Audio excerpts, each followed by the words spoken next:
Okay, today's horse talk number 2, second one, and we're going to do lunging. A lot of people ask about lunging. A lot of people say my horse will not lunge. No such thing. Horse will lunge.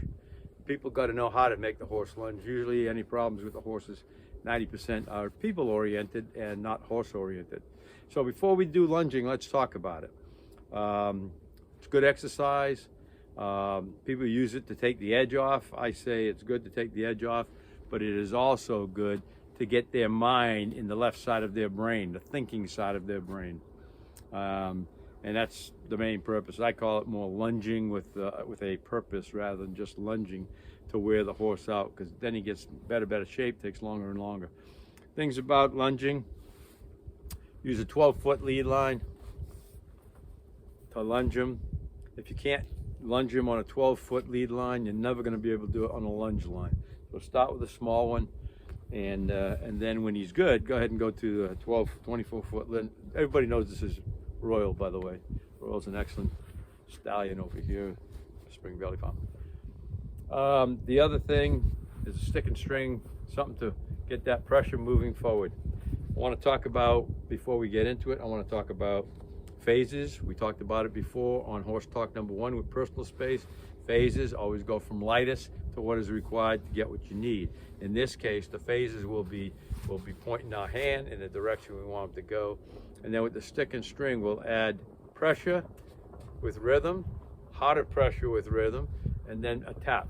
And what we're trying to do there is point within 3 to 5 seconds, because the association with this and the movement to get him to do that is 3 to 5 seconds, so we can associate it. And again, lighters, heavier, and then a tap, which would be the phase 4. Once those shoulders go away, and what you're trying to do is move the shoulders off initially when you're teaching them. Once the shoulders move off, then you go with the driving line. The driving line is at the base of the neck on these horses. Anything forward, when you put pressure on the area forward of that driving line, he'll stop and turn around. Anything behind that driving line drives him forward.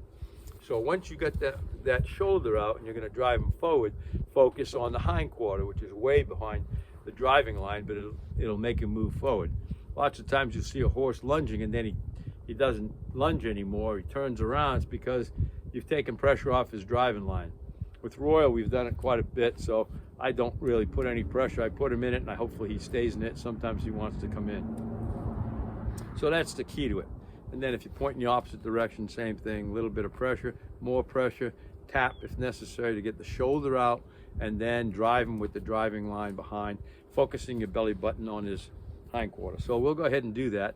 I talked to you about what you would do if a horse has never lunged or you're trying to teach him to lunge. With Royal, I pretty much point and he goes. So also use what you've already learned. So we learned on horse talk number 1, personal space, and on personal space we back them up. So we're going to use that, and we'll back them up, back, back, back, back, back, back. We'll back them up to where we want them, and then we'll do the pointing. So right here, I will point and then ask them to walk off. Walk on, walk. Walk on. And then relax. Once he's doing what you want him to do, remember, relax, take the pressure off. That's the teacher. I'll always repeat, pressure is the motivator, release of pressure is the teacher. So right now, I'm not exerting any kind of pressure in my body here. It's just letting him do his thing. If you want him to go to a cluck, I use a cluck to get him into a trot. So I'll give